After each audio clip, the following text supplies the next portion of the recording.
Yan po mga sirain na meron na pong bangkulong ang pinagagawang pigiri o na po mga panday o. Bagong dating po mga semento. Yan po. May bangkulong na. Yan po. Yan.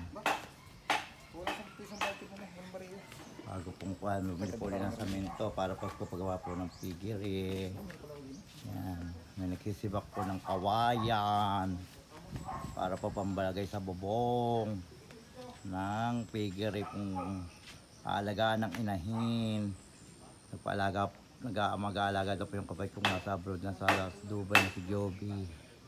Yan po, may bangkulong na. Yan.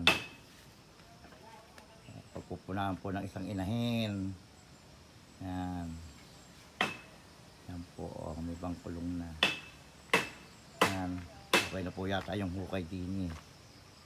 Gagawin pong deposito yan. May PVC na. Yan po pagkatayo ng dami ng baboy. Yan. Yan po.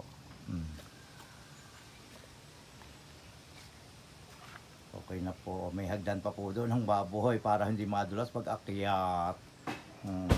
Yung inahin po. Siyempre alaga kailangan ng inahin. Kasi pag nadbalian niya, naku, hindi na mabubuntis. Hindi na pwede paglahian ng kanyang mga babies. Yan po. Yan po mga panday. Yan. Binaba na po ang semento. Ayos po dyan. Yan. Yan po. Okay. Yan po mga Serena. Kararating lang po ng inyong first Serena sa pagtitinda. Yan. Kinukunan ko po ulit yung pagpapagawa po ng figure. Yan po. Nagpapala po ang mason. Yan po. Yan. Kasi po sa isang buwan po yata rin meron na pong inahin. Kukunin na po at para po may pagpunaan. Yan, pinalalalim po ang deposito para po hindi agad mapuno. Yan natin nyo, di ba? Ayan. Dati pinag-aalagaan sa Reyna ng baboy, huminto na po. Kasi malabo po ang aking kamatahan. Yan po, yan. Lalim na po, yan. Lalim po ng deposito. Yan. Yan po, yan. Yan po itatakpan para hindi po sumingaw ang baho. Yan po, yan. Ako'y masagi din niya, ako'y masisi pa. Masisi pa ko na nagawa. Babayaran ko pa rin.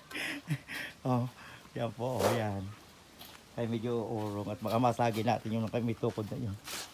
Yan po, pinapala. Yan. Dati po ako'y nagaganyan po nung araw. Hindi na po kaya ng inyong Serena. Lahat po, nagagapak po ako ng tubo. Nag-iigib ng tubig sa ilog. Yan po ang aking trabaho nung araw. Pumapasok sa school ng tapak. Na walang sinelas. Nung elementary po yon. Pero nung high school, medyo bongga-bongga na. Kasi bumibigay na po inyong Serena. Nahihiya na pumasok na walang sinelas. Sige po. Yan po, narito na po yung tagang panday. Yan po si Roland. Kapit-bahay po namin yan. Diyan po lang ang bahay sa itaas. Yan. Yan, siya po ang gumagawa ng figuring ito na pag-aalagaan po ng inahin, pagkukunan, pagsisimulan. Yan po si Roland. Yan po, yan. Hindi nyo nakakahit siya ng kanyang kanal.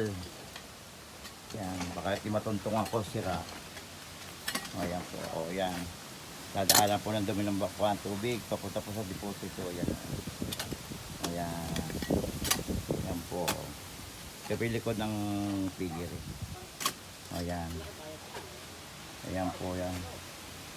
O yan. O yan. Sige yan. Okay.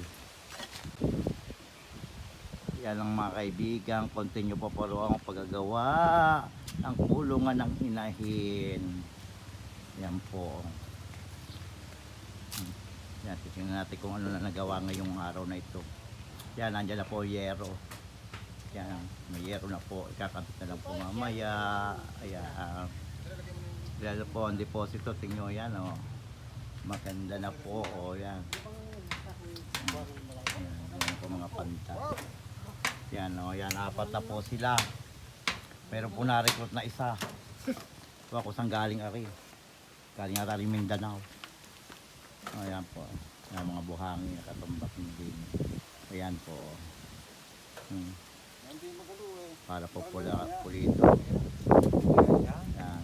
Yan po ang deposito. Para po hindi mga mold. Yan. Nandyan din po yero. Yan. Yan po mga panday. Tatlo. May na-recruit pong isa. Kain Sambuanga. Yan. Yan. Oh. Yan na po. Yero. Ikakabit na lang po. Pag naikabit, ang kulang na lang ay ang inahin. Sama pa yata po yung kukunin. Kasi pero titigas pa po aring nakakulong na bang kulong na aring. Baka umbagi na ganito sira. Yan. Yan po.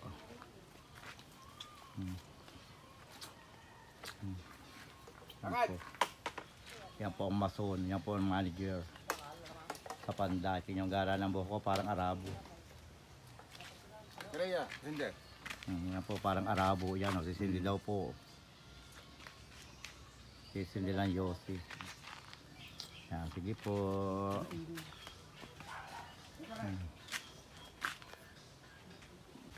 Yan po. Naglalagay na po ng kabubungan. Ng kanilang kababuyan. O yan po. Yan. Kakapit na po ng kabubungan ng kanilang kababuyang titira din eh. O yan. Yung po deposito. O yan. Yung po itataasan at dun po kondisyon na ng biik kung siswertein sa biik. Yan. Yan po. Kinakabit na po ang yero. Yan. Mga panday.